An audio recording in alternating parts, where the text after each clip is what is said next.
Kalau tadi kita berbicara mengenai Pusat Data Nasional, nah sekarang akan saya hadirkan kepada Anda. Apa itu Pusat Data Nasional?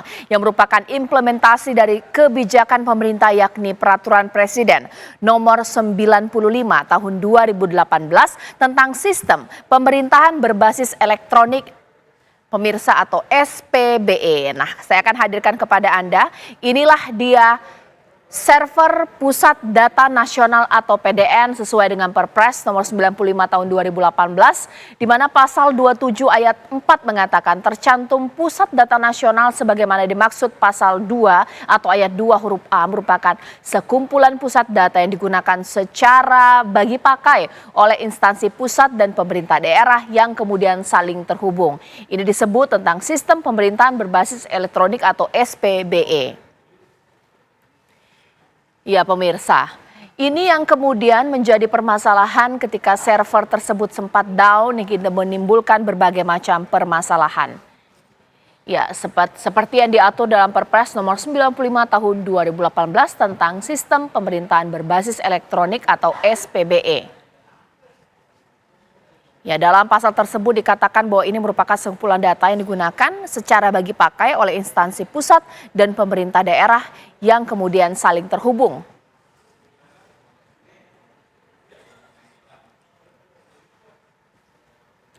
Ya, kemudian kita lihat lagi pemirsa bahwa berapa sih kapasitas dari PDN tersebut? Kapasitas yang cukup besar dan bertumbuh, layanan infrastruktur fleksibel dan cepat pemirsa.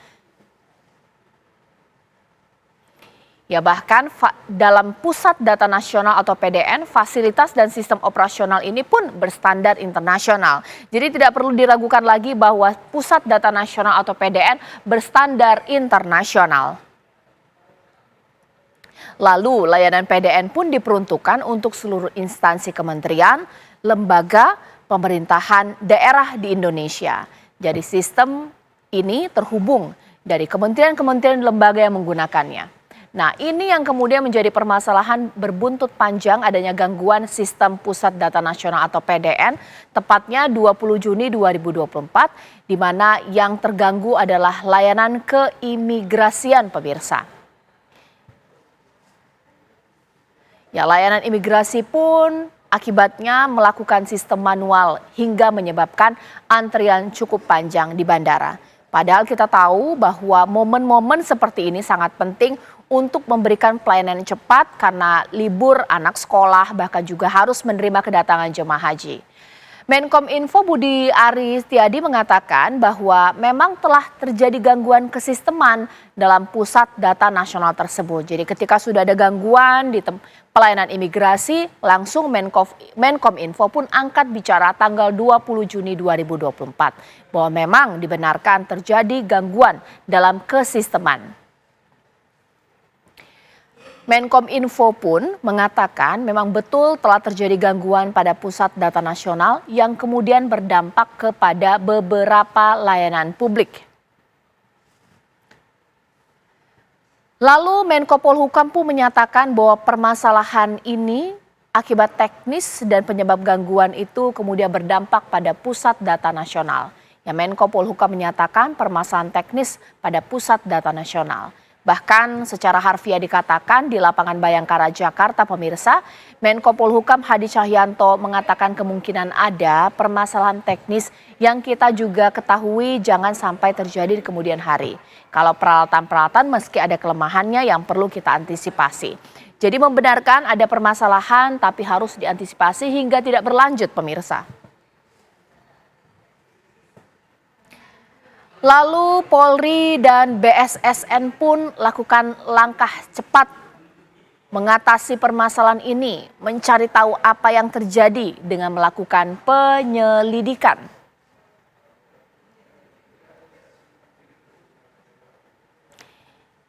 Ya pemirsa, ini koordinasi pun dilakukan untuk melakukan asesmen untuk mendalami penyebab gangguan yang ada. Ya bahkan Kapolri mengatakan Polri bekerja sama dengan BSSN untuk melakukan semacam assessment research pemirsa.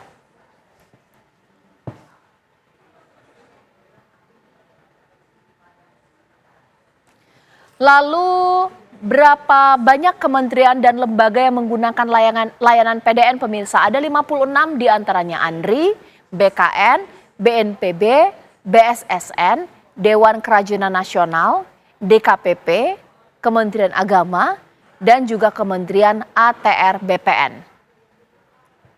Ya, total ada 56 kementerian dan lembaga yang menggunakan layanan PDN. 8 diantaranya ANRI, BKN, BNPB, BSSN, Dewan Kerajinan Nasional, DKPP, Kementerian Agama, dan Kementerian ATR BPN. Lalu, Kementerian Dalam Negeri, Kementerian Koordinator Bidang Perekonomian, Kementerian Pendayagunaan Aparatur Negara dan Reformasi Birokrasi, Kementerian Pendidikan dan Kebudayaan, Badan Pengawas Pemilu, Bappenas, Badan Informasi Geospasial, dan DKKDN atau Dewan Ketahanan Keluarga dan Daerah Nasional. Inilah yang menggunakan layanan PDN pemirsa. Selanjutnya ada BKPM, BMKG, BNPP, BNP2TKI, BPJS, BPOM, Badan Pusat Statistik, BRIN, dan BSN. Lalu kita lihat lagi. Kantor Staf Presiden pun menggunakannya. Kemenko PMK, Kementerian Energi dan Sumber Daya Mineral, Kemenkumham, Kemenkes, Kementerian Keuangan, Kominfo, bahkan juga Kementerian Koordinator Bidang Politik, Hukum dan Keamanan, dan Kementerian Koperasi dan UKM. Tapi memang saat ini yang mengeluh terdampak cukup signifikan adalah keimigrasian pemirsa.